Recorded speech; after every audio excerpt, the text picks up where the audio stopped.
From the neon-lit canyons of Shibuya to the serene stillness of a Shinto shrine, Japan presents a world of fascinating contrasts. It's a place where ancient traditions and hypermodernity coexist, not in conflict, but in a unique, interwoven harmony. This balance didn't happen by accident. It's the result of a long, deliberate history of looking outward, observing, and then meticulously adapting foreign ideas to fit its own distinct cultural framework. For centuries, Japan has mastered the art of borrowing systems from abroad, from political structures to technological innovations, and refining them into something unmistakably Japanese. This process isn't about simple imitation.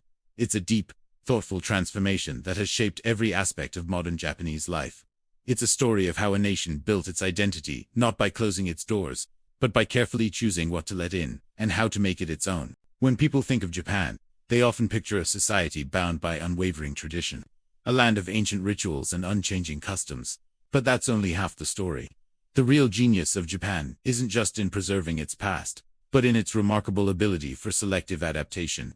Stroll through any Japanese city, and you'll see it everywhere.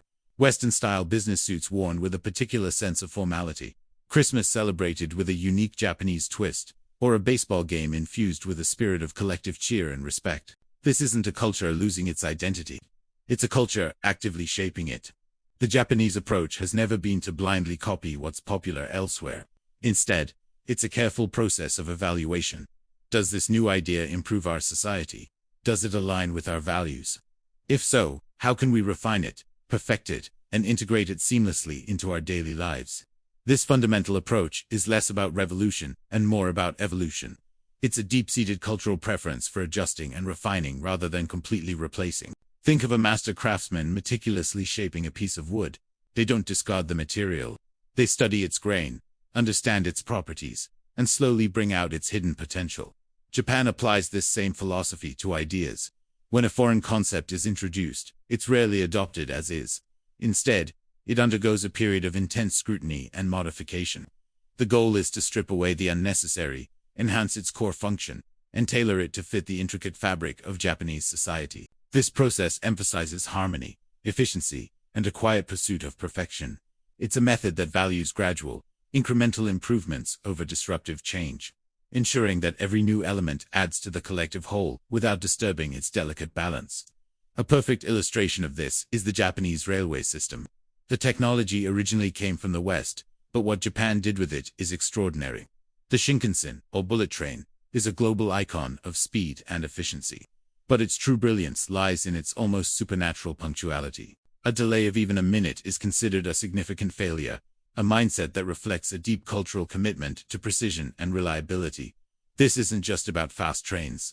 It's about a system that has been refined to a state of near perfection.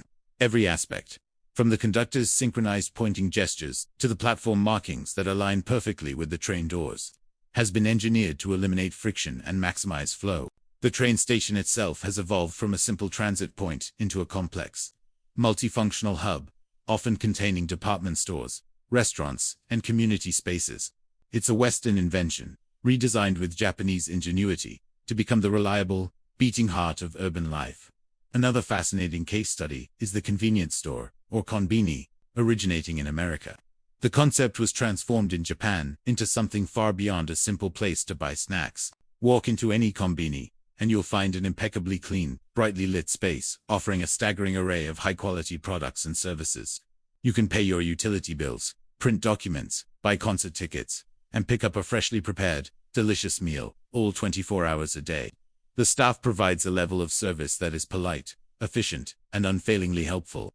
The konbini has become an indispensable piece of social infrastructure, a reliable anchor in the daily lives of millions.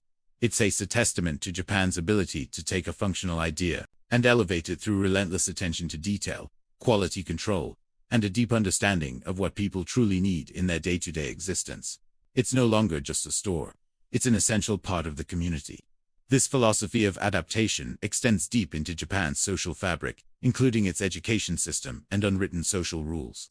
While the modern Japanese education system has roots in Western models, it was fundamentally reshaped to instill uniquely Japanese values. From a young age, students learn the importance of group harmony, collective responsibility, and respect for public spaces. The daily routine of students cleaning their own classrooms is a powerful example. This isn't about saving money on janitors. It's a practical lesson in caring for one's environment and working together for the common good. This emphasis on collective consciousness is visible everywhere in public life. People queue in orderly lines, speak quietly on trains, and instinctively create a smooth, efficient flow in crowded spaces. These aren't strict laws enforced by police, but deeply ingrained social norms that prioritize the comfort and well-being of the group over the impulses of the individual. So why does this approach succeed so consistently in Japan? A key reason is the cultural preference for stability and gradual improvement. In Japan, society is often viewed as a complex, interconnected system. Making sudden drastic changes can have unpredictable consequences, disrupting the delicate balance that keeps everything running smoothly. Therefore, progress is typically achieved through small, continuous refinements, a concept known as kaizen. This mindset is reflected in the flow of daily life. Commuters move through a bustling station with a collective, unspoken coordination. Pedestrians navigate crowded sidewalks without bumping into one another. There's an underlying rhythm to public life, a shared understanding that everyone is part of a larger whole. Disrupting this flow for individual convenience is seen as inconsiderate. The system works because most people agree to operate within it, trusting that this collective cooperation ultimately benefits everyone by creating a more predictable, orderly, and pleasant society. However, this highly refined system has its limitations, especially for those who weren't raised within it. The rules that govern social interaction are often implicit, unwritten, and context-dependent. For an outsider, navigating this complex web of expectations can be challenging and sometimes isolating. What might seem like a simple transaction can be layered with subtle nuances of etiquette and hierarchy that are not immediately obvious.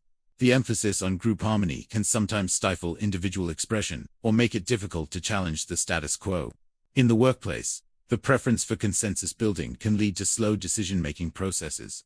While the system is incredibly efficient once you understand it, the learning curve can be steep. It's a world where much is communicated without words. And for those not fluent in this silent language, Japan can sometimes feel like an intricate puzzle that is beautiful to observe, but difficult to fully join. In the end, Japan's remarkable story is not one of isolation, nor is it one of simple imitation. It's a continuous, dynamic process of cultural refinement. It is the art of taking an external system, whether it's a railway, a convenience store, or a philosophical idea, and polishing it, adjusting it, and integrating it, until it feels not just Japanese, but complete. This tireless pursuit of perfection, this deep respect for social harmony, and this ability to create order out of complexity, are the forces that have shaped one of the most unique and fascinating societies on Earth. It is a quiet testament to the idea that a culture's strength lies not in its resistance to change, but in its wisdom to guide it. Thank you for watching. If you enjoyed this journey into the heart of Japanese culture, please consider liking and subscribing for more stories from around the world.